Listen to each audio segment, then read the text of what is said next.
24일 아침 저희들에게 주신 하나님 말씀은 출애굽기 13장 17절로 22절까지 말씀입니다. 말씀을 함께 봉독하겠습니다. 바로가 백성을 보낸 후에 블레셋 사람의 땅의 길은 가까울지라도 하나님이 그들을 그 길로 인도하지 아니하셨으니 이는 하나님이 말씀하시기를 이 백성이 전쟁을 하게 되면 마음을 돌이켜 애굽으로 돌아갈까 하셨습니다. 그러므로 하나님이 홍해의 광야길로 돌려 백성을 인도하심에 이스라엘 자손이 애굽 땅에서 대열을 지어 나올 때에 모세가 요셉의 유고를 가졌으니 이는 요셉이 이스라엘 자손으로 단단히 맹세하게 하여 이르기를 하나님이 반드시 너희를 찾아오시리니 너희는 내 유고를 여기서 가지고 나가라 하였음이더라. 그들이 숫곳을 떠나서 광야 끝 에담의 장막을 치니 여호와께서 그들 앞에서 가시며 낮에는 구름 기둥으로 그들의 길을 인도하시고 밤에는 불 기둥을 그들에게 비추사 낮이나 밤이나 진행하게 하시니 낮에는 구름 기둥 밤에는 불 기둥이 백성 앞에서 떠나지 아니하니라. 아멘. 하나님이 앞서 가셔야 가장 안전하다라는 제목으로 말씀 전합니다. 7월 12일부터 운전하시는 분들에게는 강화되는 단속이 하나 생겼습니다. 바로 우회전할 때 우선 멈춤에 대한 단속인데요. 지금까지는 우회전하게 되면 만날 때 그 횡단보도가 있지 않습니까? 그러면 사람이 특별히 건너지 않으면 그냥 그 횡단보도를 지나쳐도 됐습니다. 그러나 7월 12일부터는 우회전할 때 횡단보도의 신호를 기다리고 있는 사람이 있게 되면 빨간불이든 파란불이든 무조건 우회전할 때 차량이 멈추어 서야 된다는 것입니다. 이와 같은 단속이 강화되는 이유는 우회전 차량으로 인해서 많은 사람들이 생명을 잃었기 때문입니다. 특별히 생명을 잃은 사람들의 상당수가 어린아이였기 때문에 더욱더 마음이 아프고 가슴이 아픈데요. 그런데 여러분 한번 생각해 보십시오. 사람들이 길을 건널 때 횡단보도를 통해서 건너는 것은 당연합니다. 그런데 사람들이 이렇게 횡단보도를 건널 때 보행자 신호로 바뀌고 나서 우리가 건넜음에도 불구하고 차량이 그 횡단보도를 건너는 사람들을 보지 못하면서 사고가 나게 되면서 이 횡단보도조차도 보행자에게 안전하지 못한 그런 곳이 되어버렸다는 것입니다. 이러한 사건들, 이러한 상황들을 우리가 지금까지 많이 겪으면서 우리가 살고 있는 이 세상에는 과연 안전지대가 있을까라고 하는 그런 생각이 들게 되는데요. 안전벨트를 매고 있어도 과속 음주 차량과 사고가 나게 되면은 생명을 잃게 되는 그런 시대가 바로 오늘을 살아가는 저희들의 모습인 것 같습니다. 오늘 본문은 이제 본격적으로 가나안 땅으로 들어가기 위한 긴 여정을 시작하는 그런 이스라엘 백성들의 모습을 기록하고 있는데요. 백성들이 애굽에서 출발해서 가나안까지 걸어간 거리는 약 640km 정도 된다고 합니다. 서울에서 광주까지 왕복하는 그런 거리 정도가 되는 것이죠. 그런데 하나님은 가나안 땅으로 가는 가까운 길로 인도하지 않으셨다고 기록합니다. 가나안 땅으로 들어가는 가까운 길로 인도하지 않으시고 멀리 돌아가는 먼 길로 인도하셨다라고 오늘 성경은 기록하고 있다는 것이죠. 17절 말씀 보시기 바랍니다. 바로가 백성을 보낸 후에 블레셋 사람의 땅의 길은 가까울지라도 하나님이 그들을 그 길로 인도하지 아니하셨으니 이는 하나님이 말씀하시기를 이 백성이 전쟁을 하게 되면 마음을 돌이켜 애굽으로 돌아갈까 하셨습니다. 아멘.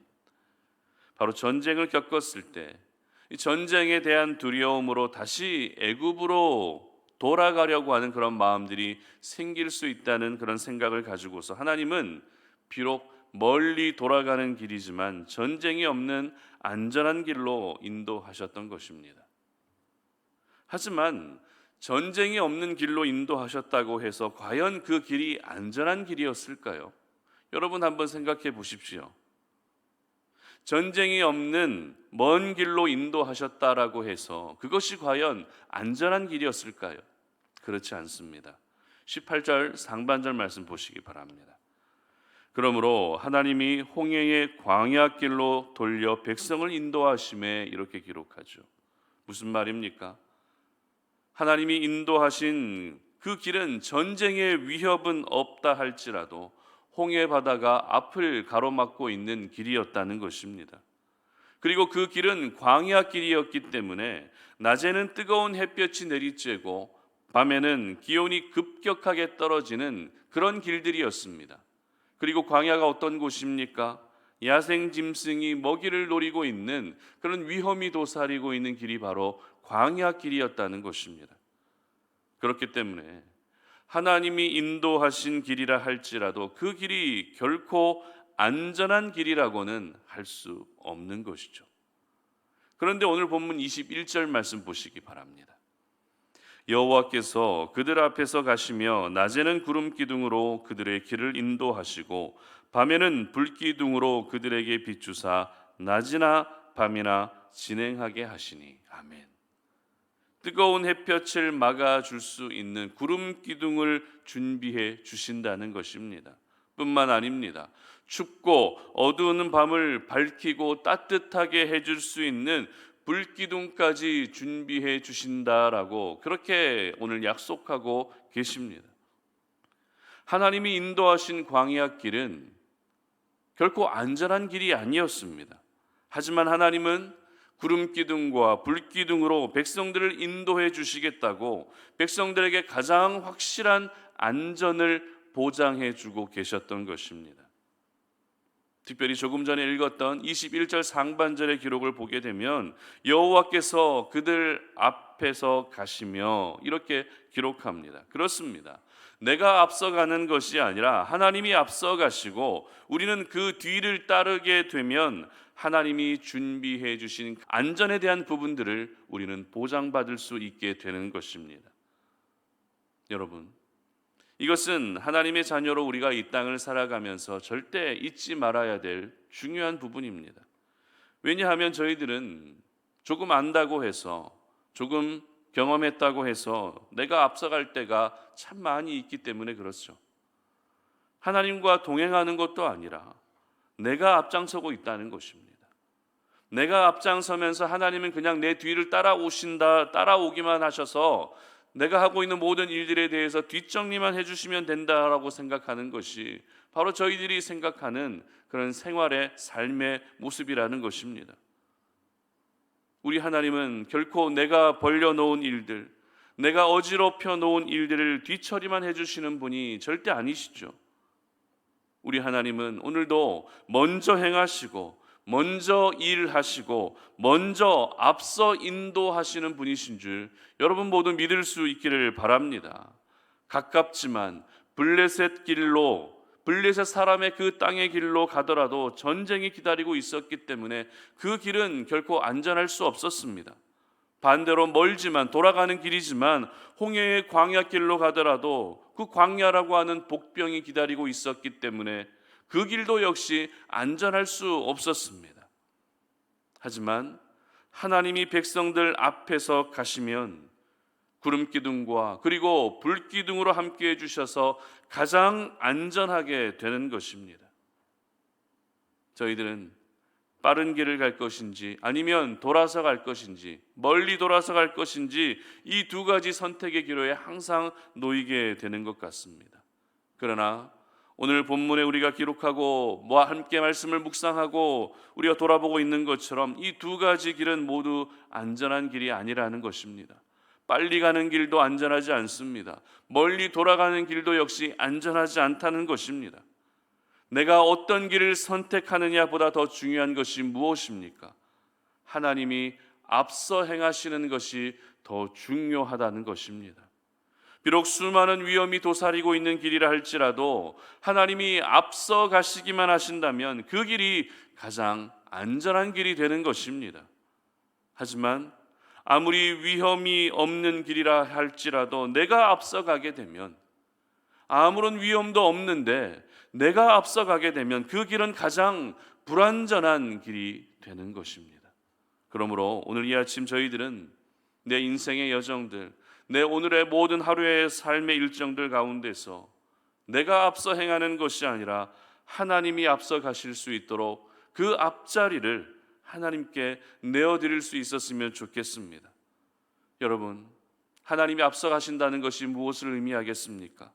내가 하나님을 따라가야 한다는 것입니다.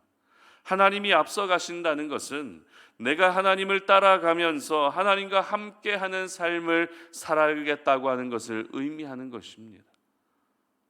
하나님께서 오늘 이스라엘 백성들을 가까운 블레셋 길로 가지 못하게 하신 이유가 무엇이었죠? 전쟁이었습니다. 전쟁을 겪으면 백성들은 그 공포와 두려움에 사로잡혀서 다시 애굽으로 돌아간다고 할 수 있었기 때문에 블레셋 길로 가지 못하게 하신 것이었습니다. 그렇다면 다시 한번 질문합니다. 다시 애굽으로 돌아간다는 것은 무엇을 의미하겠습니까? 하나님을 섬기지 않겠다는 것입니다. 하나님을 예배하지 않겠다는 것입니다. 절기를 지키지 않겠다는 것입니다.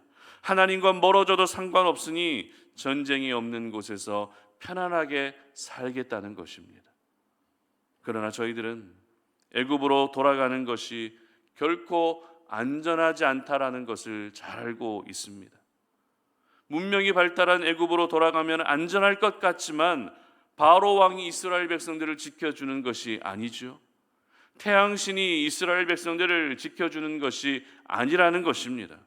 그렇기 때문에 애굽으로 돌아가는 것이야말로 가장 안전하지 않은 삶이었던 것입니다. 결국 오늘의 본문을 통해 우리의 삶의 안전은 바로 하나님에게서만 온다는 것을 우리는 깨달을 수 있어야 되는 것입니다. 환경적으로는 위험한 요소들이 있어도 내가 하나님과 함께하고 내가 하나님을 따르게 되면 그것이 가장 안전한 삶이 되는 것입니다. 그래서 시편 16편 8절 9절은 이렇게 기록하는데요. 내가 여호와를 항상 내 앞에 모심이요 그가 나의 오른쪽에 계심으로 내가 흔들리지 아니하리로다. 이러므로 나의 마음이 기쁘고 나의 영도 즐거워하며 내 육체도 안전히 살리니. 아멘. 그렇습니다.